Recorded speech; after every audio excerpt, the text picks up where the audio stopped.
El Banco Central de la República Dominicana publicó esta semana el desempeño de la economía en el mes de marzo. De acuerdo al indicador mensual de actividad económica, la economía se expandió en 10.6% en el mes de marzo. Cuando entramos a ver los sectores que más influyeron, pues se señala que el sector construcción, y usted lo puede notar en la calle, lo puede notar en diferentes proyectos que se han estado ejecutando, principalmente el sector privado, creció en 56.8%, 56.8% en el mes de marzo el sector construcción. Zona franca, 32.4%, y lo hemos visto también por el repunte que ha tenido la economía de los Estados Unidos. Ustedes saben que el principal mercado del sector de zona franca de la República Dominicana es el mercado norteamericano. Por lo tanto, es lógico que esté generando ese repunte de la economía norteamericana un aumento de las producciones que realiza el sector de zona franca, que creció en 32.4%. Minería, 21.4%, principalmente vinculado con el oro. Transporte, 13.7%, manufactura local 13.4%, comercio 9.4%. Fueron los sectores que mejor desempeño registraron en el mes de marzo. Ahora bien, ¿qué podemos decir de la brecha del producto? ¿Qué significa la brecha? La brecha es el siguiente análisis. Usted ve la evolución y dice, bueno, ¿qué usted puede esperar para la economía dominicana en términos de crecimiento para el año 2021? El Banco Central estima un crecimiento entre el 5.5 y el 6%. Si fuera el 6%, ¿cuál va a ser al final de año el nivel del Producto Interno Bruto? Cuando usted lo compara con el nivel del año 2019, es decir, justo antes de la pandemia del COVID-19 y de su efecto económico, recuerden que la pandemia provocó una recesión muy fuerte en el año 2020, una caída del Producto Interno Bruto 6.7%. Entonces, si usted compara lo que se espera que va a ser el Producto Interno Bruto a final de este año 2021 con el nivel del Producto Interno Bruto del año 2019, se ve que hay un déficit o brecha de 1.1%. Es decir, que el nivel de Producto Interno Bruto que se espera para este año, a pesar de que la economía crezca 6%, es 1.1% menor que el nivel que se registró en el año 2019. Es decir, que hay una brecha negativa del Producto Interno Bruto. Eso lo vamos a colocar acá. Ahora bien, ¿qué pasa si yo no hago y no estimo la brecha en función de lo que es la comparación con el nivel de Producto Interno Bruto del año 2019, sino con el nivel de Producto Interno Bruto que debió de haberse registrado en el año 2021 si no hubiese ocurrido la pandemia? ¿Ven la diferencia? Una cosa es comparar con el año 2019, antes de la pandemia, y otra cosa es comparar con el año 2021 si no hubiese ocurrido la pandemia. ¿Cómo se puede hacer esto? Miren, ustedes toman el Producto Interno Bruto del año 2019, lo toman y lo hacen variar en lo que es el crecimiento esperado o potencial de la economía dominicana, que es alrededor de un 5% anual. Entonces usted toma, vamos a suponer 100, lo multiplica por 1.05 y ya tiene el nivel del año 2020, asumiendo que no hubiese una situación recesiva como la que se registró producto de la pandemia. Entonces ya debió haber sido 105. Y luego lo multiplica de nuevo para calcular el año 2021 por 1.05 nuevamente. Y ahí ya tiene el valor. Cuando usted ve esos dos elementos y lo compara, usted dice, bueno, ya yo tengo acá cuál debió haber sido el Producto Interno Bruto en el año 2021 si la economía hubiese crecido 5% en el año 2020 y 5% en el año 2021. Ahora, ¿qué sucedió en realidad? La economía pasó de 100 en el año 2019, en vez de a 1.05, entonces, o a 105, en vez de ese crecimiento, registró una variación negativa de 6.7%. Es decir, que cayó, en vez de subir a 105, cayó por debajo de 100. Y ahora sube 6%. Si entonces comparamos el año 2021, que va a terminar después de la pandemia, con el año 2021, si no hubiese ocurrido la pandemia, entonces tenemos una brecha de 10.3%. 10.3%. Es decir, que aun cuando la economía crezca 6%, la economía se encuentra por debajo de lo que pudo haber sido el Producto Interno Bruto si no hubiese ocurrido la pandemia. Esa es otra medida de brecha que tenemos que tener. Es decir, tenemos una brecha con relación al año 2019 de 1.1, pero con relación a lo que debimos haber tenido de Producto Interno Bruto en el año 2021 si no hubiese ocurrido la pandemia, es 10.3% superior a lo que vamos a concluir este año 2021. Entonces, cuando usted tiene una brecha del Producto Interno Bruto negativa, ya sea con relación al año 2019 o ya sea con relación a lo que debía ser el año 2021, entonces usted define su política económica. Con relación a la política monetaria se define tomando en consideración la brecha del producto, que fue la que le acabo de señalar, la brecha o desviación con relación a la meta de inflación que usted observa. Por ejemplo, si la tasa de inflación es un 8 y la meta es 4, usted tiene ahí una brecha positiva, es decir, que la tasa de inflación está por encima de la meta de 4 puntos porcentuales. Y el último elemento, que es lo que define también la reacción de la política monetaria, usted tiene lo que sería un tercer término que está reflejando la volatilidad o incertidumbre del tipo de cambio. Eso también influye sobre la variable de política monetaria fundamental, que es la tasa de interés. Entonces, si usted tiene una brecha negativa del producto, hay una tendencia por parte del Banco Central a bajar la tasa de interés. Si usted tiene una brecha positiva de la tasa de inflación, es decir, que la tasa de inflación que usted está observando está por encima de la meta, entonces usted tiene una tendencia a subir la tasa de interés. ¿Para qué? Para bajar la inflación. Pero si usted tiene volatilidad del tipo de cambio y usted observa que la volatilidad produce una situación que usted quiere evitar o amortiguar para que el tipo de cambio no siga moviéndose de una forma muy incierta y muy volátil, entonces usted tiende a subir la tasa de interés. Bien, esos son los tres elementos que definen la política monetaria. ¿Qué está sucediendo? En marzo del año 2020, tan pronto ocurrió ese inicio recesivo de la economía producto de la pandemia, inmediatamente el Banco Central ejecutó una política muy expansiva.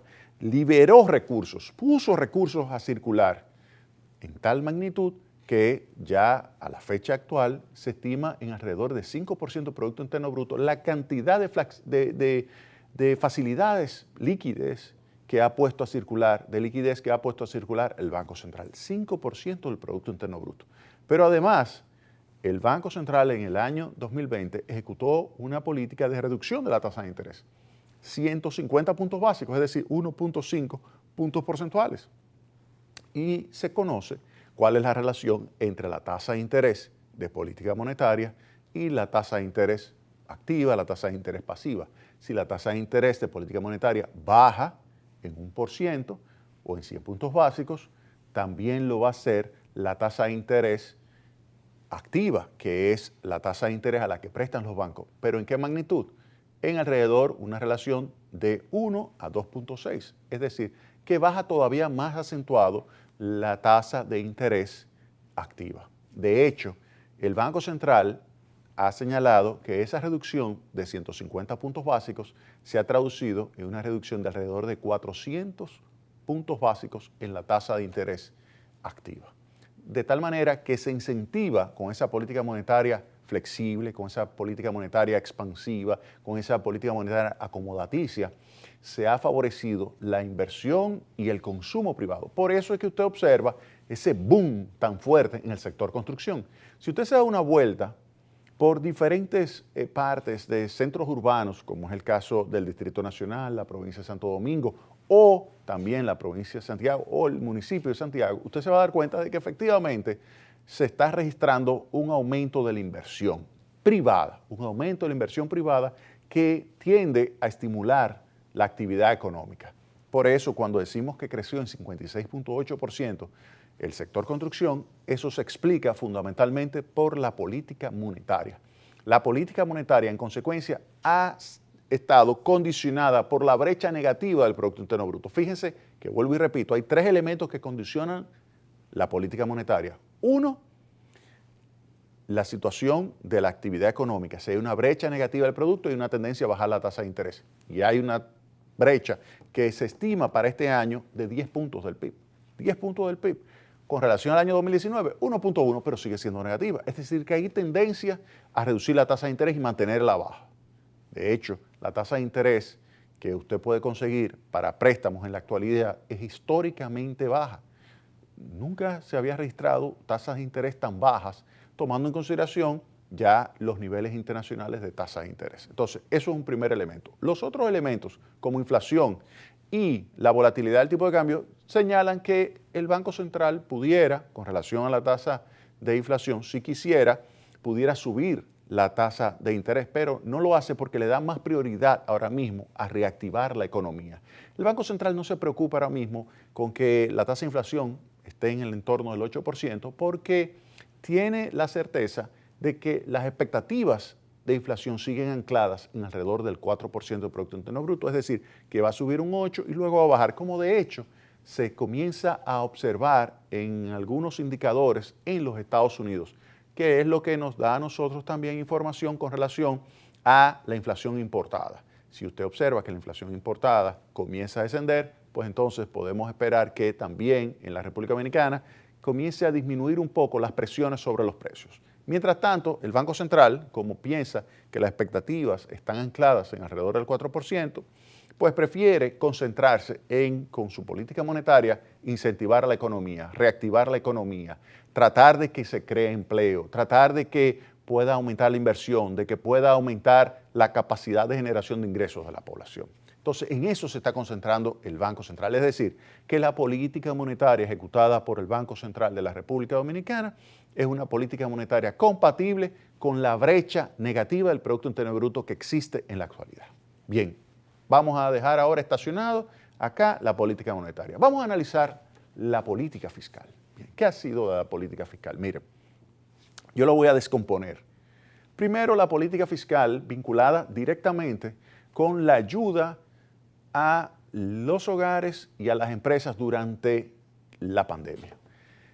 Tan pronto se dio a conocer que la economía dominicana iba a un proceso de ser impactada por el confinamiento que comenzaba en el mes de marzo, pues inmediatamente ahí se puso en marcha una política fiscal para apoyar a los hogares y a las empresas. Se establecieron los programas sociales como Quédate en Casa, para ti y para apoyar a las empresas el programa Fase 1 y Fase 2.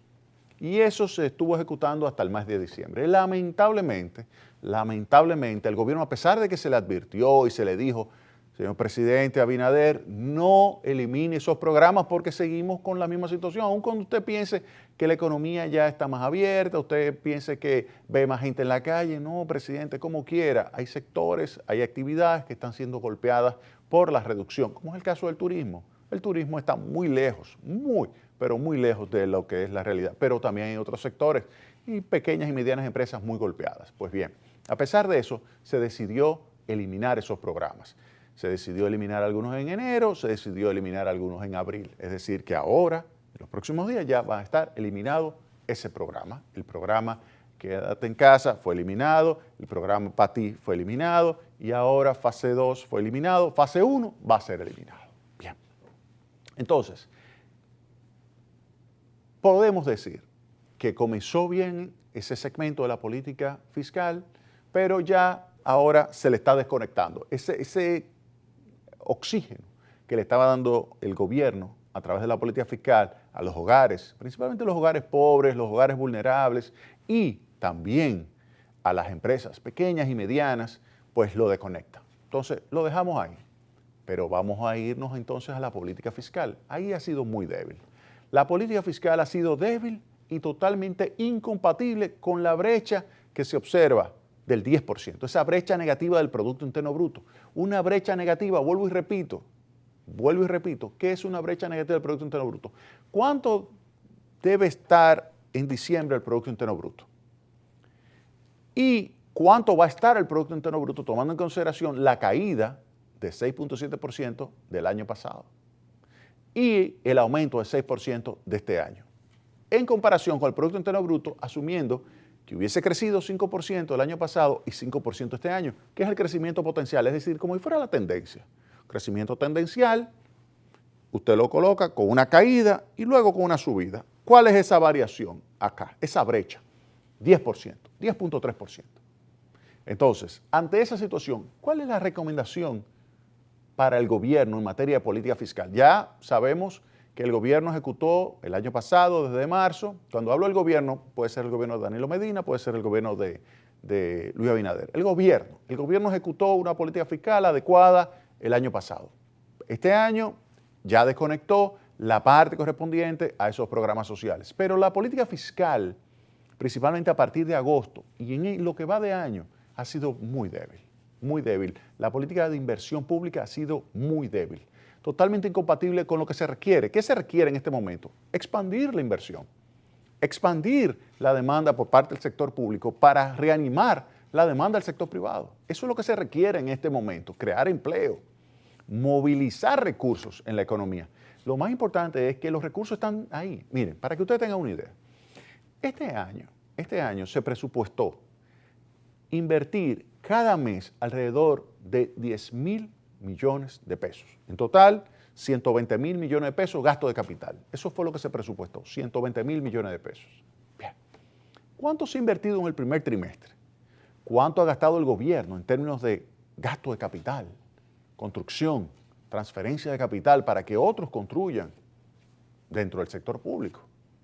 ¿Cuánto ha gastado? Bueno, en los 3 primeros meses debió haber gastado 30,000 millones, lo que ha gastado 9,000 millones. Cuando usted hace el análisis, le da alrededor del 30%. Usted no puede tener una economía con una brecha del Producto Interno Bruto de 1.1 con relación al 2019 y 10.3% con relación al 2021. Usted no puede tener una política fiscal amarrada. Entonces, aquí uno se pregunta, bueno, ¿es que el gobierno del presidente Abinader todavía no ha aprendido a gastar?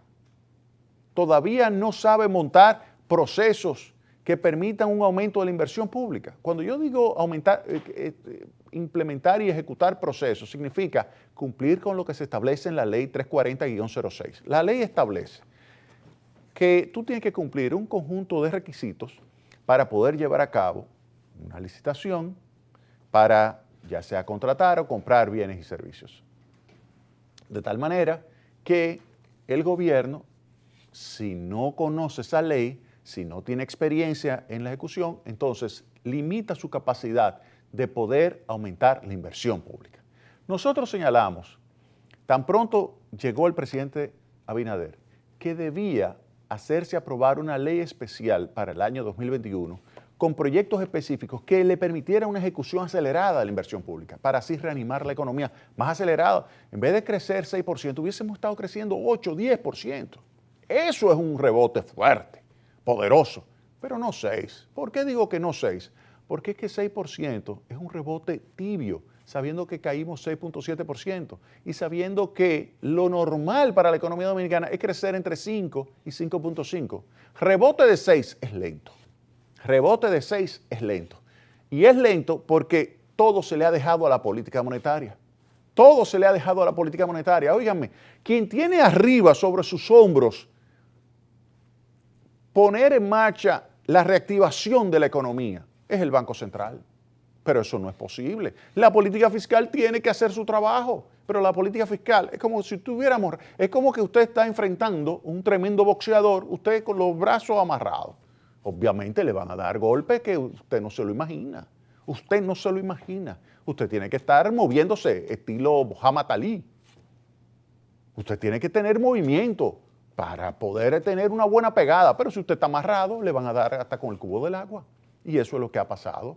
La inversión pública amarrada, totalmente amarrada, totalmente amarrada. Alguien es responsable de que en vez de ejecutar 30,000 millones de pesos, solamente se haya ejecutado 9,000 millones de pesos, teniendo los recursos. ¿Por qué digo teniendo los recursos? Porque se colocaron recursos. Por ejemplo, el año pasado, el gobierno dejó de invertir más de 70,000 millones de pesos que debió de haber invertido en los últimos 3 meses del año y no lo hizo. ¿Por qué? Por incapacidad de poder ejecutar adecuadamente los proyectos de inversión pública. Ahora, si se hubiese hecho aprobar una ley especial para poder ejecutar, por ejemplo, el inicio de las obras de Pedernales o el inicio de la autopista del Ámbar o el inicio de lo que son procesos de ampliación de obras de infraestructura en el área de transporte, óyeme, como es el metro, Entonces ahí usted ve que, pero el gobierno no ha comenzado una obra grande. Dígame usted, sea sincero. Y tu mensaje al presidente de la República: óigame, presidente, ¿usted cree que usted yendo a decir que está inaugurando o prometiendo, usted está realmente invirtiendo? Aprenda del doctor Balaguer. Aprenda del doctor Balaguer. Óigame, presidente, el doctor Balaguer, usted me dirá, no, pero él no tenía la ley 340, pero hágase aprobar una ley especial entonces, porque usted tiene una situación de emergencia nacional.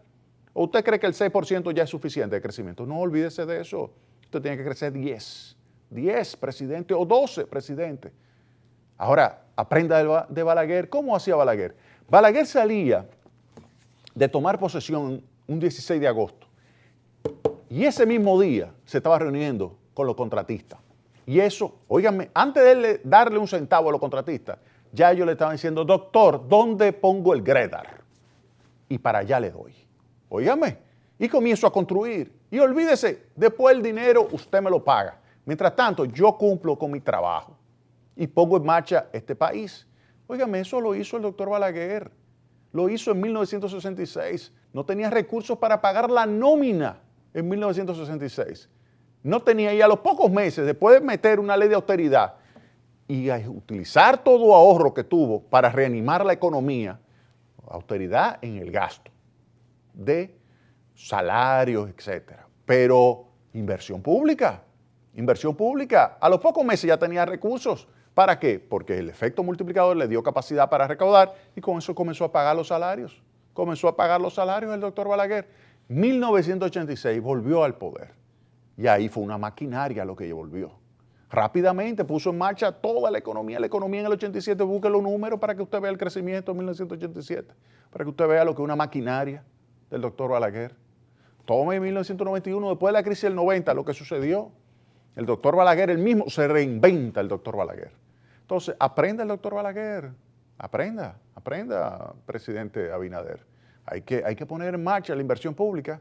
Si usted quiere cerrar la brecha del producto, recuerde, la brecha del producto es 10.3%, no me la compare con el año 2019 para decir, no, mira, es 1.1 con relación al 2019. No, es que perdimos 2020, perdimos el crecimiento del 2021. Entonces, compáreme como si hubiésemos crecido en el 2020, 5, como si hubiésemos crecido en el 2021, 5, compáreme entonces cuál es el Producto Interno Bruto. Y ahí hay una diferencia del 10.3. Cuando usted vea eso, usted dice, no, pero espérate, crecimiento del 6 no es suficiente. Yo necesito crecer 10. Ahora, para usted crecer 10, presidente, utilice la inversión pública, porque el Banco Central está haciendo su trabajo. Ahora, se necesita la inversión pública para complementar la política monetaria y usted lograr un crecimiento mayor del 6%. Vámonos a la pausa.